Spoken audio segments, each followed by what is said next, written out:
Welcome back to the podcast, everyone. Today we're diving into a topic that can literally transform the way we connect with others. How we express disagreement without creating tension. Yeah, exactly. I'm really excited about this because, disagreements pop up everywhere. So the big question is, why do even simple disagreements sometimes spiral into full-blown conflicts? Right, it's like um, even a small difference in opinion can feel like a personal attack.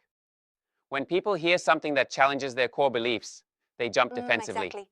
And that, I think, is because people tend to equate ideas with identity. It's not just I disagree on this point, but more like there's something wrong with me. Absolutely. And that's why the conversation often shifts from debating ideas to like defending one's identity. It's interesting. When you focus on winning the argument, you almost um, block yourself from Right. understanding the other person's perspective. So one of the key mindset shifts here is moving away from trying to win, right? Instead, we aim for understanding. Exactly. When you shift your focus from winning to genuinely understanding the other perspective, the discussion stays much calmer. It opens the door to really hearing each other out. Yeah, literally. Now let's talk about how we actually start these conversations. I mean, the way you ease into a disagreement can really set the tone for what follows. Mm-hmm. It's all about soft entry lines. Instead of saying something harsh like, you're wrong, try opening with, I see it a bit differently.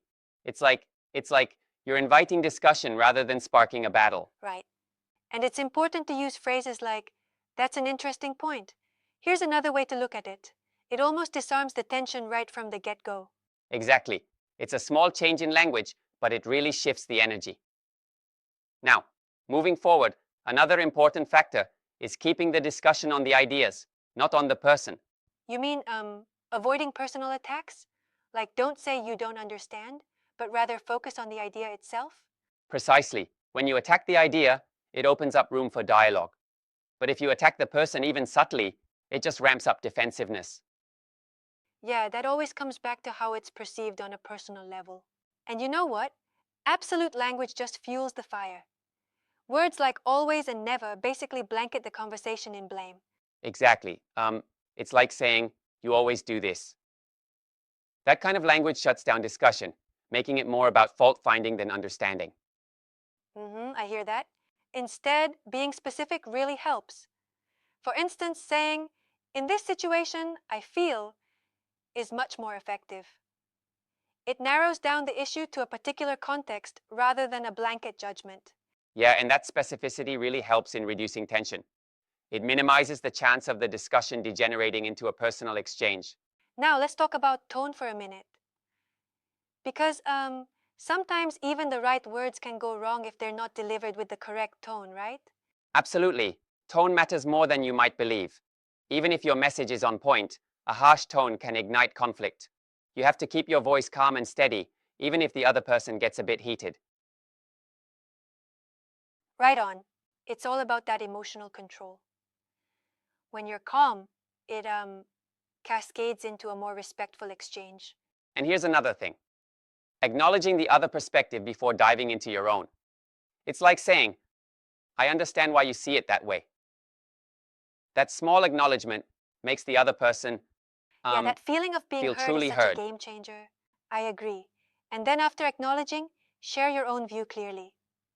Something simple like, from my experience, I've seen it work differently, is a solid approach. Right, clarity is key here. It reduces confusion and keeps the dialogue on a solid footing. Um, you know, sometimes things get lost in a heated conversation because of vagueness. Absolutely. And what about knowing when to pause? Sometimes, even with the best intentions, the conversation heats up. Yeah, sometimes you just have to take a deep breath and say, let's continue this later. That pause can really prevent unnecessary conflict. Exactly. It gives both sides time to cool down and reflect on what was said, which often makes coming back to the conversation much more productive. Precisely. And then, when closing a disagreement, it's important to end with respect. You might not always resolve the issue, but ending respectfully keeps the relationship intact. Yeah, like the classic I appreciate your perspective line, right? Not every disagreement requires a resolution. Sometimes agreeing to disagree is the best path forward. Exactly. It's all about maintaining that mutual respect. In fact, um, these techniques aren't just about avoiding a fight. They're about building stronger relationships through effective communication. Yep, spot on. Now, I do have one small challenge to throw in here. Sometimes this approach might feel a bit too, well, procedural, especially when emotions are super raw. What do you think about that? That's a fair point. Um, it can seem a tad mechanical if overdone, but I believe the key isn't to be robotic, but rather intentional with your words. It's about practicing and internalizing these approaches so they come naturally during, well, I see your point. emotionally charged moments. So it sounds like consistent practice is essential. Even if it might feel a bit like following a script at first, eventually it can turn into natural communication. Exactly, it's like building a new habit. At first, it might feel forced, but over time, it becomes an instinctive part of how we interact. Right? Habits really do change the game. And think about it.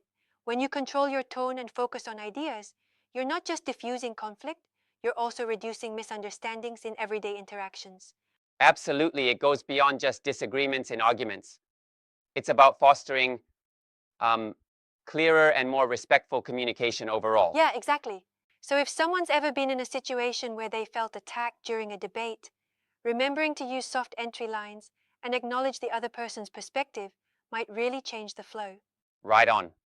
Even something as simple as switching your wrong to I see it differently because can completely transform the conversation, um, almost like flipping a switch from conflict mode to connection That's mode. a powerful shift. And you know, this approach isn't just for romantic relationships or close friendships. It applies across the entire spectrum of human interactions. Definitely. Whether it's a debate at work or a simple conversation with a friend, handling disagreements wisely builds trust and, well, strengthens bonds in the long run. Yep, couldn't agree more. So, to wrap it up, we've covered why disagreements escalate into conflicts, shifting the focus from winning to understanding, using soft entry lines, zeroing in on ideas, avoiding absolutes, controlling tone, acknowledging perspectives, clear expression, knowing when to pause, and ending with respect. Exactly. It's like a toolkit for maintaining strong, respectful relationships even when you don't see eye to eye. The goal isn't to avoid disagreements, but to navigate them wisely. Absolutely. All right, that wraps up our deep dive today. Thanks for joining us, and remember, it's not about always agreeing, it's about disagreeing with respect. See you next time.